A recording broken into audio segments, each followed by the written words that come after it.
Welcome back. A tumultuous week of peace talks aimed at ending Syria's civil war ended with little progress. Briefing United Nations officials in Germany following the talks in Geneva, United Nations and Arab League envoy Lakhdar Brahimi struggled to find positive things to say about the talks.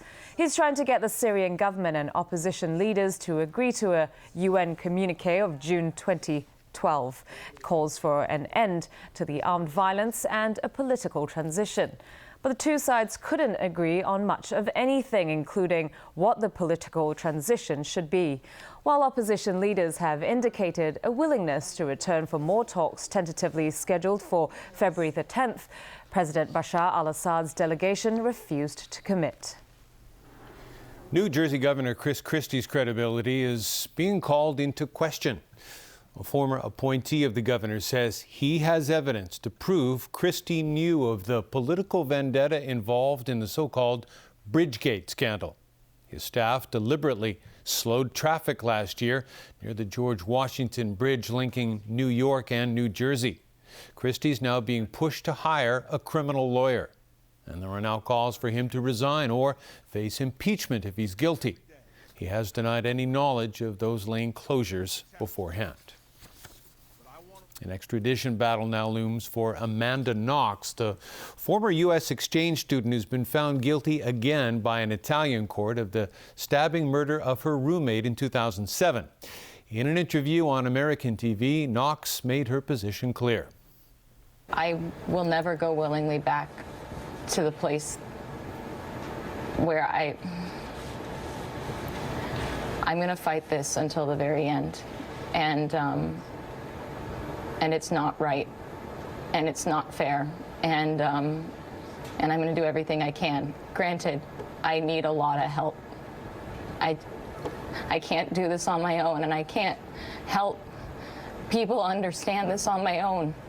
We've been following it closely as it's gone through the Italian legal system. I don't have any more analysis of the Italian judicial procedure for you. But again, we'll just keep monitoring it. If we have anything else to say as we get further along in the process, we will. Extradition requests, I understand, are legally private and confidential. So I don't think I have more comment than that. We do have an extradition treaty, which has been in force since 1984. To Australia, where there's opposition to a controversial shark cull policy. Thousands of people gathered on beaches today to protest against the catch and kill policy in the state of Western Australia. The government there has started to place baited hooks on drum lines off popular beaches in and around Perth to kill white, bull, and tiger sharks over 3 meters long. That's in response to 7 fatal shark attacks in the past 3 years. Critics cry foul, saying there's no scientific evidence suggesting killing sharks would reduce the risk of attacks. They also raised concerns about animal protection and the impact on marine life. And back locally, Secretary for Food and Health Ko Wing-man says the government is looking into ways to separate mainland chickens from local poultry, pending test results. But he ruled out screening birds from across the border before they arrive in Hong Kong. After being given health checks at the Mankamto border crossing, mainland chickens are sent to the Cheung Sha Wan temporary wholesale poultry market, where they wait alongside local poultry for the test results. But local poultry traders want the two groups of birds separated. That's because mainland chickens infected with the H7N9 virus led to the shutdown of the wholesale market and some 20,000 birds being culled. Local farmers are angry about the losses incurred since another 40,000 chickens prepared to be sold over the Lunar New Year are now sitting in farms getting old.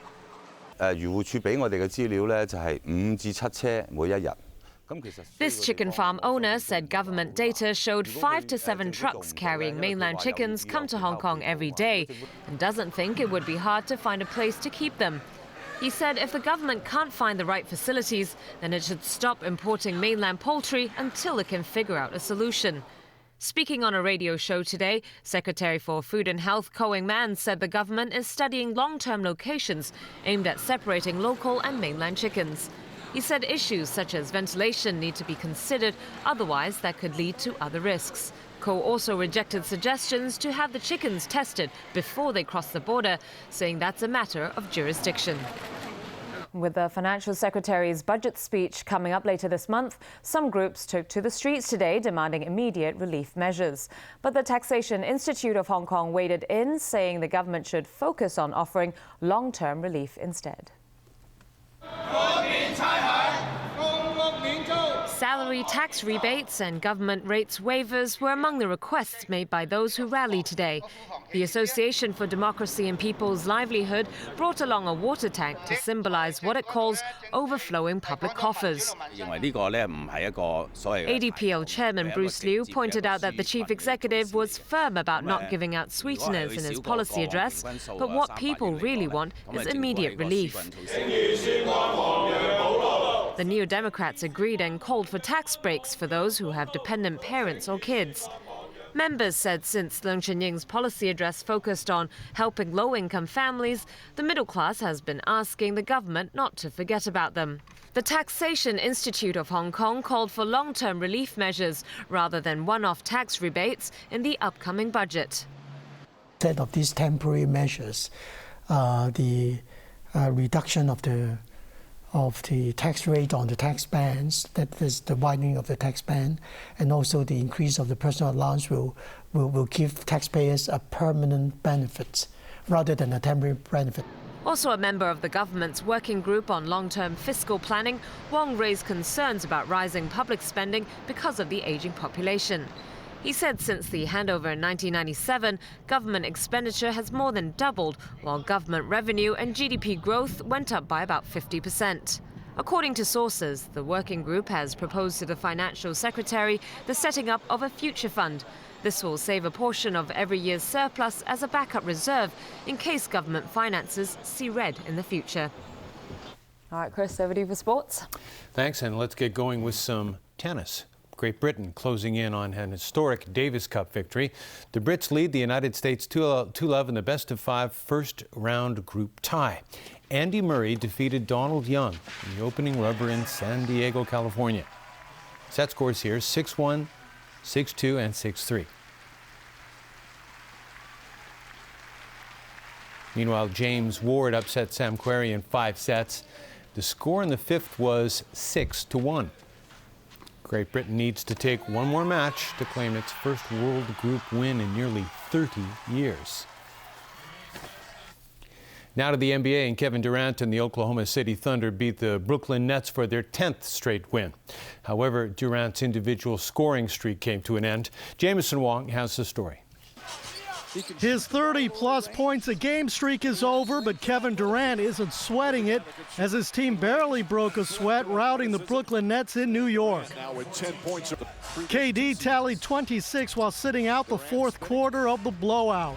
Leans back and hits a three. Kevin Durant from downtown. He had scored 30 or more points in the last 12 games, too shy of the NBA record. Yes, exactly. Durant, nice turnaround. The Thunder shot 63% from the field and out-rebounded the Nets 41-17.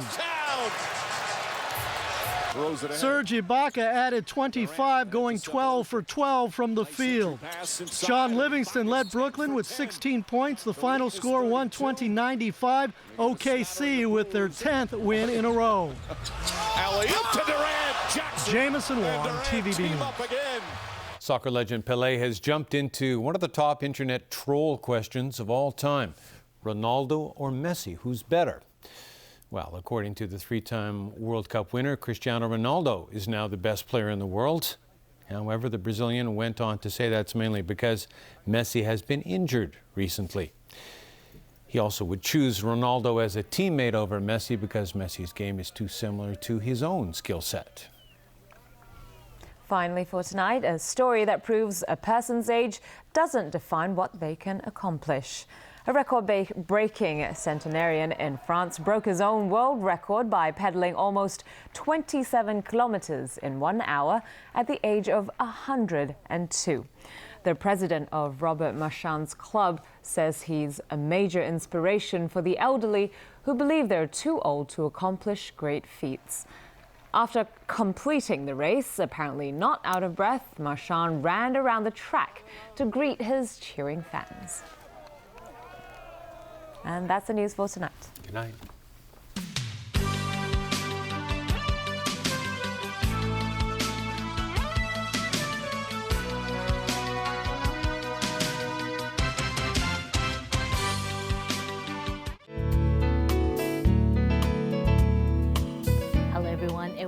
fine today, apart from rather low visibility this morning.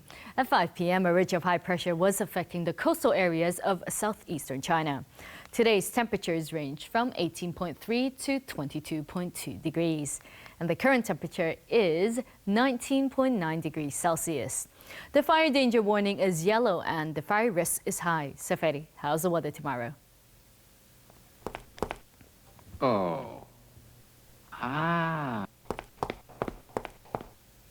Visibility will be relatively low in some areas. Cloudy periods in the morning, and it will be mainly fine during the day. Temperatures will range from 18 to 23 degrees. Tomorrow's air quality health index will range from low to moderate, and the maximum UV index forecast for tomorrow will be about 6. Now, here's the latest global weather update. Cloudy in Shanghai, Taipei, and Xiamen. Cloudy in Guangzhou, foggy in Macau, sunny in Chengdu. Cloudy in Beijing, rain in Seoul, showers in Tokyo. Foggy in Bangkok, showers in Ho Chi Minh City, sunny intervals in Manila. Sunny intervals in Kuala Lumpur, windy in Singapore, rain in Jakarta. Foggy in New Delhi, sunny intervals in Karachi and Mumbai. Showers in Cairo and sunny intervals in Nairobi. Showers in Brisbane, sunny intervals in Sydney, sunny in Melbourne and Auckland. Snow in Toronto, rain in New York. Cloudy in Vancouver, sunny in San Francisco and Los Angeles. Sunny in London, cloudy in Paris and Frankfurt, sunny intervals in Amsterdam, snow in Zurich. And that's the weather. Have a great evening.